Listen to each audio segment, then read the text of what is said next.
ये कहानी वास्तविक घटना पर आधारित है। एक कॉलेज में 4 दोस्त पढ़ते थे। उसी कॉलेज में एक शिवानी नाम की लड़की भी पढ़ती थी। कॉलेज का आखिरी दिन था। सभी लोग अपने अपने घरों को जा रहे थे और जो नए स्टूडेंट थे वे सब कॉलेज में एडमिशन लेने के लिए आए थे। पुराने लोग वापस जा रहे थे। पुराने स्टूडेंट नए स्टूडेंट की रैगिंग कर रहे थे। रैगिंग के बीच में एक राहुल नाम का लड़का था जो कॉलेज में बहुत ही खूबसूरत था। उसकी खूबसूरती देखकर लड़कियां उसके आगे पीछे मंडराया करती थीं। राहुल लड़कियों से घिरा हुआ था।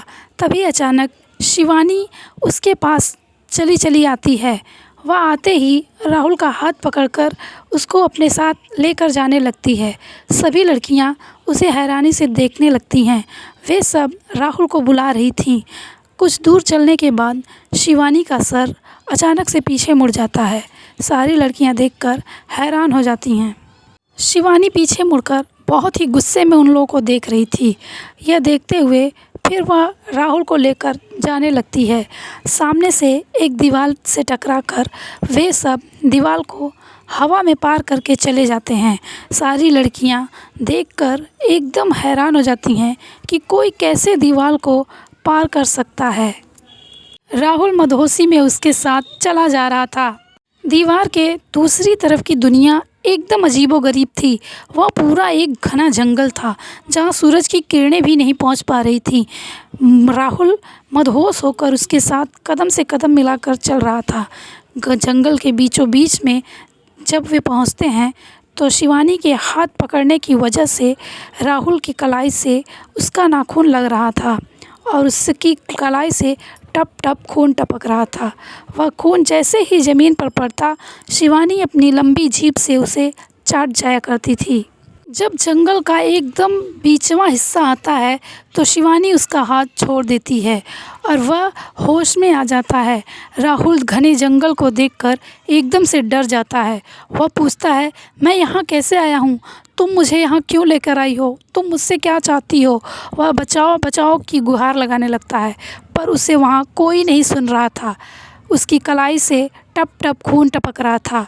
तभी अचानक शिवानी उसकी कलाइयों से उसकी उंगलियां चबा जाती है।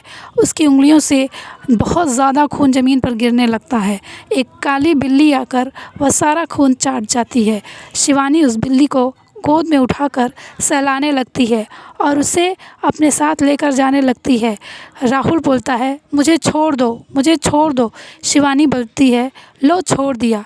इतना कहकर वह वहाँ से चली जाती है और इधर जैसे ही राहुल भागने की कोशिश करता है वह ज़मीन पर धड़ाम से गिर जाता है क्योंकि उसके पैर रस्से से बंधे हुए थे। वह रस्सी को बंधा हुआ देखकर और भी परेशान हो जाता है। उसको सुनने वाला वहाँ पर कोई भी नहीं था। खून इतना ज़्यादा उसकी उंगलियों से गिर चुका था कि वह चक्कर खाकर बेहोश हो जाता है। सुबह जैसे ही होती है वह फिर से चिल्लाने लगता है, बचाओ बचाओ बचाओ, पर कोई नहीं सुनता। जैसे ही उसकी आँख खुलती है वह अपने आप को हॉस्टल में पाता है।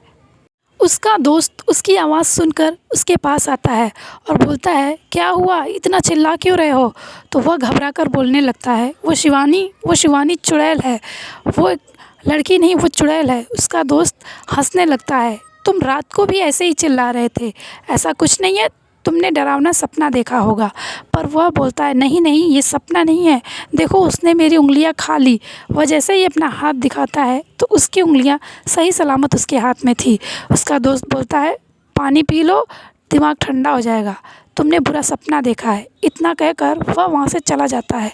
जैसे ही राहुल पानी की बोतल उठाकर पीने लगता है वह देखता है कि शिवानी ऊपर छत पर छिपकली की तरह चिपकी हुई थी और वह अपना हाथ राहुल की तरफ बढ़ा रही थी। बढ़ाते हुए वह उसका मुंह अपने बड़े बड़े नाखूनों से नोच लेने लगती है।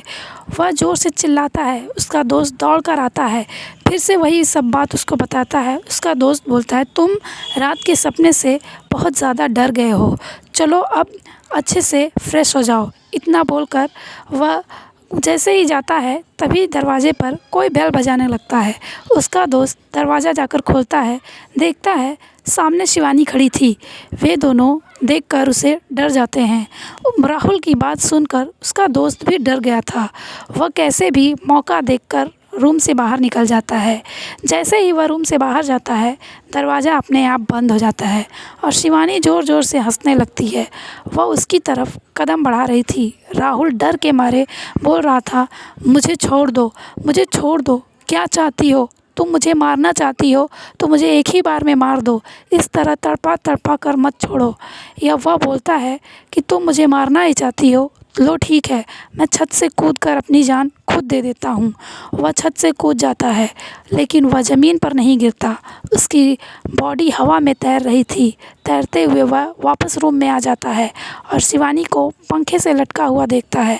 उसे वही पुरानी बातें याद आ जाती है कि कैसे वह शिवानी को बहका कर होटल रूम में लेकर गया था और उसके दोस्त और वे सब उसके साथ गंदा काम किए थे, जिसकी वजह से शिवानी ने पंखे से लटक कर अपनी जान दे दी थी।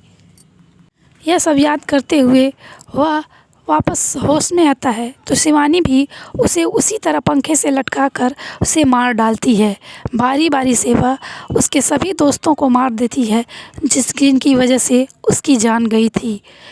कहानी ख़त्म हो जाती है। अच्छी लगी लाइक, कमेंट और सब्सक्राइब कीजिएगा।